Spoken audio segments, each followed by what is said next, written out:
Good morning, guys. Welcome back to Tailor Made Dodge Garage, where we buy them, sometimes fix them, usually just tear them apart.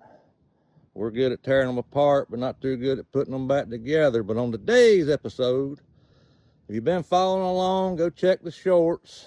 I bought this green truck, I don't know, a week ago, I guess now, and it had a fuel leak underneath the bed.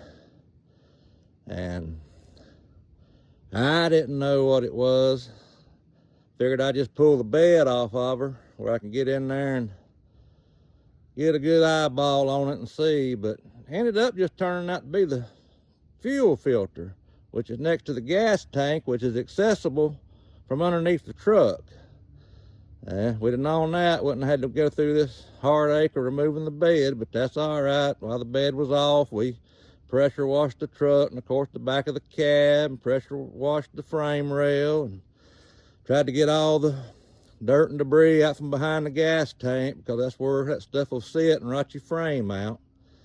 Did a few little odd and end things to her, but kind of anxious to get this truck unloaded and take her for a test drive. So anyway, this morning it's all hands on deck, which means it's me, Fred, the old service body truck, and anything else laying around here that can come to an assistance. I work by myself most of the time. I'm trying to put these beds back on, trying to be careful not to get it into the cab. We've got her pretty close. Look up under here. I left the fuel fill neck on it, so I've kind of got it sitting in a position there where hopefully it'll just ride right up that inner fender and won't get hung or kinked up. I don't know if you heard that, but that's the tractor hydraulics leaking down, popping on us. So I gotta get this video made and get this cab set down, get her positioned, and get her bolted back down.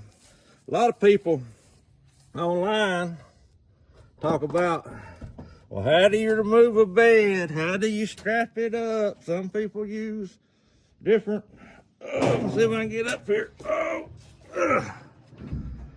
Everybody uses different techniques. This might be the best, it might be the worst. I've never had any problems. I probably pulled, I don't know, 15 beds off of trucks and loaded 15 beds to buyers. I've never had any problems with this setup. I've made some changes over time. Some people say if you do it like this, you take a chance on flexing the bed, something like that. I don't know. But like I said, I've done it several different ways, but this is the setup I got today. I always try to run me a couple half hitches around at least one side so that it don't slide on the straps left and right. Kind of holds it in position. Just took one wrap on the other side, and these ratchet straps allow me the ability to jack it up at one end or something if I need to. Them being wrapped like that, I can actually pick the rear end of this bed up just by using the ratchet straps. But anyway, might help somebody down the road, I don't know, but there it is. This is the setup for today.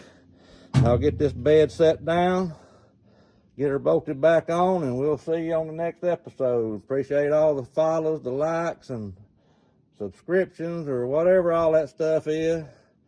Hope you guys enjoy the content.